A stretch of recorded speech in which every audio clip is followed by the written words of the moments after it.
দেশের সব গুরুত্বপূর্ণ অপারেশন ট্রু প্রমিস 3-র নতুন পর্যায়ে ভয়ঙ্কর প্রতিশোধ নিল Islamic revolutionary guard corps IRGC. সোমবার গভীর রাতে ইয়া আলী ইবনে আবি তালিব অপারেশনের আওতায় একযোগে শত শত ব্যালিস্টিক মিসাইল ও ড্রোন ছোড়ে ইরান। ইসরায়েলি মিডিয়া জানিয়েছে, ইরানি হামলার পরই পুরো উত্তর, কেন্দ্র এবং দক্ষিণ ইসরায়েলে একযোগে সাইরেন বেজে ওঠে। ছড়িয়ে পড়ে আতঙ্ক। এই ধ্বংসাত্মক হামলা আগে ইসরায়েল ইরানের রাষ্ট্রীয় সম্প্রচার সংস্থা IRIBর একটি ভবনে বিমান হামলা চালায়। প্রেস টিভির প্রতিবেদন বলছে, এই পর্যায়টি আগের 8টি পর্যায়ের চেয়ে আরও দীর্ঘ ও ভয়ঙ্কর হবে। অপারেশন ট্রু প্রমিস 3 শুরু হয় শুক্রবার রাতে ইসরায়েলি সামরিক বাহিনীর আকস্মিক আগ্রাসনের জবাবে। সে আগ্রাসনে নিহত হন বহু ইরানি সেনা কর্মকর্তা, পারমাণবিক বিজ্ঞানী এবং নিরীহ নারী শিশু। ইরানের প্রতিশোধের ভয়াবহতা ঠেকাতে হিমশিম খাচ্ছে ইসরায়েল। লাইভ সম্প্রচার নিষিদ্ধ করা হয়েছে। সামাজিক যোগাযোগ মাধ্যমে ছবি ও ভিডিও শেয়ারেও নিষেধাজ্ঞা দেওয়া হয়েছে।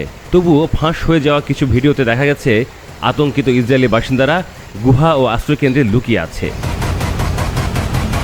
আরও একটি চাঞ্চল্যকর ঘটনা ঘটেছে। তেল আবিবের আকাশে ইসরায়েলের একটি ইন্টারসেপ্টর মিসাইল উড্ডয়নের পরপরই মাঝ আকাশে ভেঙে পড়ে। ইরানি ক্ষেপণাস্ত্র আসার আগেই এই দুর্ঘটনা ঘটে।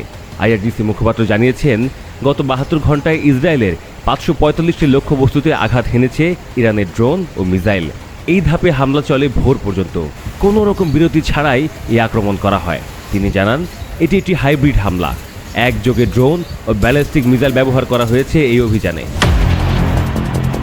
এদিকে রবিবার ইরানের সশস্ত্র বাহিনী এক বিবৃতিতে ইসরায়েল অধিকৃত ভূখণ্ডে বসবাসকারী সাধারণ মানুষদের সতর্ক করে জানায়, এই অঞ্চল ছাড়ুন, নয়তো নিজের প্রাণ বাঁচাতে পারবেন না।